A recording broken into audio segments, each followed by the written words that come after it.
مرحبا، كيفكن؟ اليوم رح نعمل مقلوبة بالدجاج، طريقة كتير سهلة وكتير طيبة. أول شي فرمت بصلة قطع صغيرة مثل ما شايفين، وزدت عليهم رشة زيت زيتون، وهلأ بدي أقليهم شوي، وهلأ بدي أحط قرفة وورق غار، وهلأ بزيد صدر الدجاج من بعد ما قطعته وبقليه شوي لحتى ياخد عندي لون. وبس صار عندي بهيدي الطريقة بضيف المي. أنا هون حطيت 4 كبايات مي لأن نقعت 3 كبايات من الرز، وهلأ بتركها على النار لتستوي. وهون على جنب مثل ما شايفين قشرت الباذنجان وقطعته وهلأ بقليه.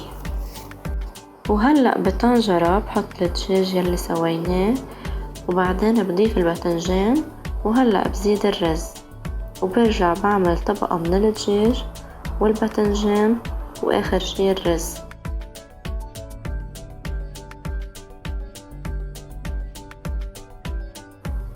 وهيدا المية اللي سلقنا الدجاج فيها بضيفها على الرز، وبحط معه ملعقتين ملح صغار، وهلأ بضيفهم على الرز من ميلة وحدة بس مثل ما شايفين لحتى تغطي الرز. وهلأ بحطها على نار متوسطة كرمال تستوي عند الطبخة.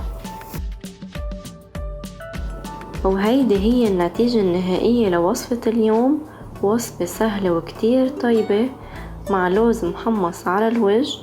وصفة كتير سهلة، يلي بعد ما جربها يجربها ويعطيني رأيه. وما تنسوا تعملونا لايك وسبسكرايب للصفحة عشان يوصلكم كل جديد.